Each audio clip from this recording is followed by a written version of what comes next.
Okay, we're here at the Shockfest and Mockfest Film Festival for the second day. And we have our special guest, Jonathan Weichsel, and we'll let him explain what he's doing here. Well, I'm actually doing a lot here. I have a screenplay in the screenplay competition called the Catlady of Gramercy, and I also wrote and acted in a festival promo for the Midnight Massacre block, and I acted alongside Donna here. So that was a lot of fun.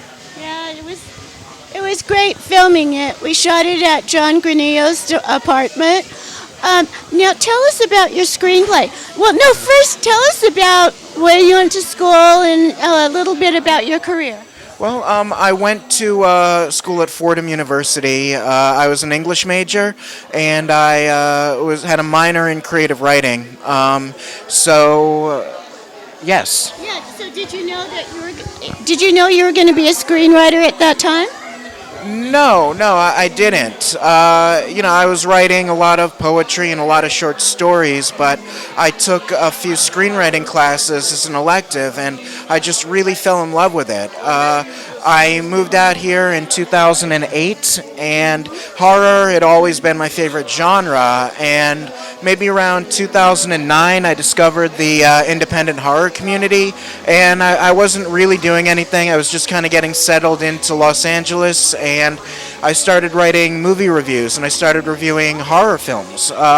First for Valley Scene magazine, and then for Film Radar, and currently for MoreHorror, which ironically this interview is for. So that's kind of how I got into indie horror, and I just fell in love with the indie horror community. And again, I always really loved horror, so I started writing horror screenplays and entering them into horror festivals. And one of the great things about horror is, I don't know if the other genres do this, but the horror festivals a lot of them have screenplay competitions on the side. Shockfest does, and a bunch of other festivals do.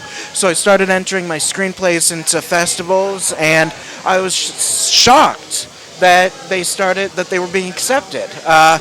People accepted them, they liked them, they started winning awards, and so I just kept on doing it over and over, and I'm just having a lot of fun. People are recognizing me for my writing, and people are reading my screenplays and enjoying them and saying really great things about them. And even this afternoon at Shockfest, they have something called the Writers' Symposium, where actors actually perform scenes from the screenplays live on stage. So they performed, some scenes from the Catlady of Gramercy along with some other accepted screenplays, and it was a lot of fun just to see my writing up there performed by really amazing actors like Harrison Hollows. Okay.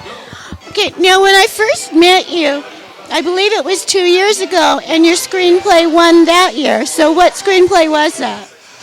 That was Ibu Gogo. Ibu Gogo won at Shockfest in 2011, and Alter Ego won in 2012, and now I'm back in 2014 with the Catlady of Gramercy. Shockfest really, more than any other festival, really launched my career as a screenwriter.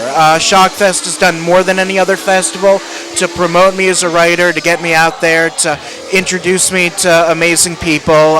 And this year, Shockfest allowed me to make that festival promo with Donna and John Granillo and Izzy Schizophrenia, which was directed by Charlie Daniels, and the live action sequence, because there's multimedia with screenplay and live action.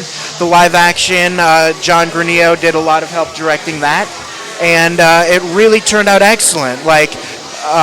People were cheering, people were clapping, like they were, screaming at the scary parts, laughing at the funny parts, and were really just going along with it. So it was a lot of fun, and it's something that I'm very proud of, and it's actually the first time that my writing has actually been produced. So it was just real awesome to see. Yeah, actually, I think probably we were the comic relief in it, but it was so fun. It was a great atmosphere, and Charlie did a fantastic job. And speaking of Charlie, Charlie. come say hello. We're just talking about the promo. Here is our esteemed director. Yeah. Directed the Midnight Massacre. So, what was it like being the first person to, film my writing, to put my writing on film? Well, you didn't make my job difficult, I'll tell you that. And it was good writing. It was exciting, and it really did grab me. Cool, thank you. And as you can see, I tried to do as best as I can. You can't just have a good director. You can't just have a good actor. You can't just have a good writer. But that was what was good about Midnight Massacre. We had a good writer. We had an excellent actor, and I think I did a pretty good job. You did an excellent job.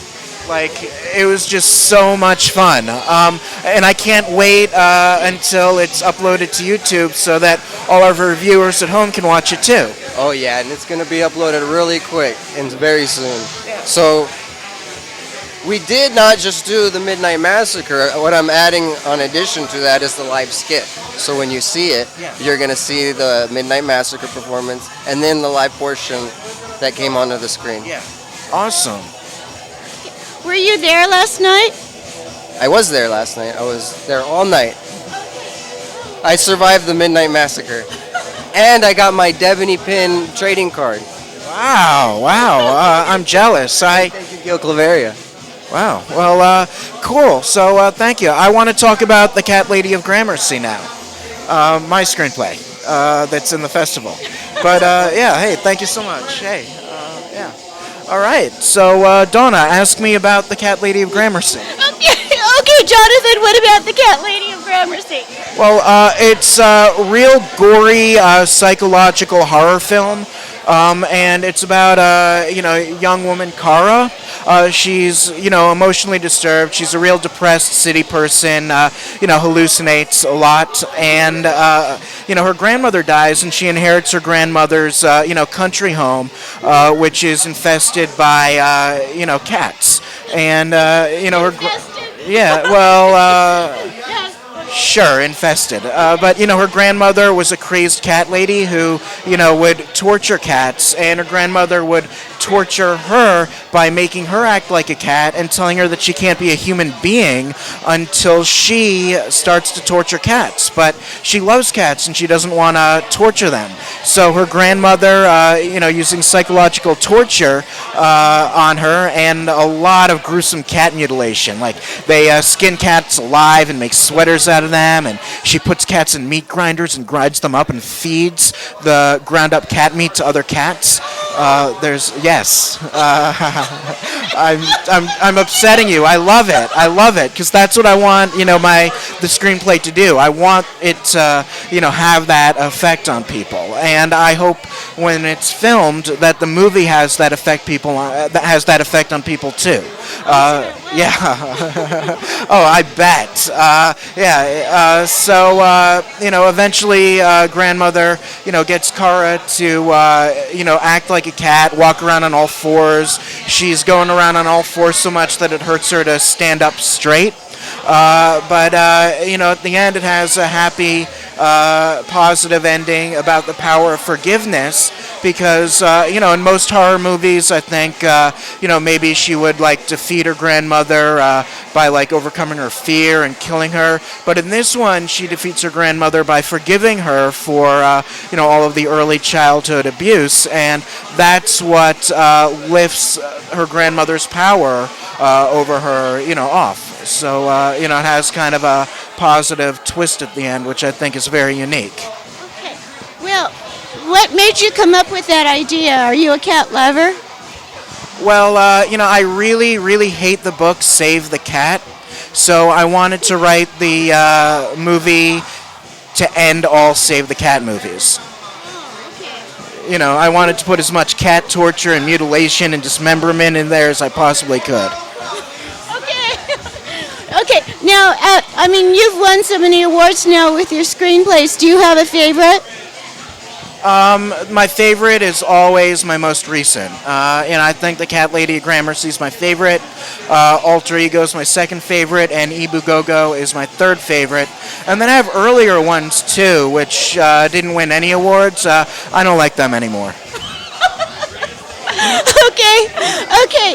And Jonathan and I are going to be working on a project this year. We're going to meet on it soon. I think Jonathan's such a great screenwriter that I want him to write a screenplay for me, and I'm sure it will be fantastic. Yeah, Donna, that sounds like so much fun. I also, I'm gonna try. I mean, I haven't like mentioned this to any of them yet, but I was so happy with the promo. I kind of want to take like your character and my character and John and Izzy, and maybe kind of expand it into something, bigger. So, because like I really enjoyed working with all of you. I really enjoyed working with Charlie and John and Izzy and you, and I just want to, build that into something, maybe a little bigger, and see where that goes. Would you be interested in that, Donna? I would love it. Okay, thank you for joining us today, Jonathan. And thank you so much, Seth at MoreHorror.com, and John, who's filming right now, who's one of the few people on Earth who can take a good photograph of me. And thank you so much, Donna Lee Heising, for being so amazing and so supportive.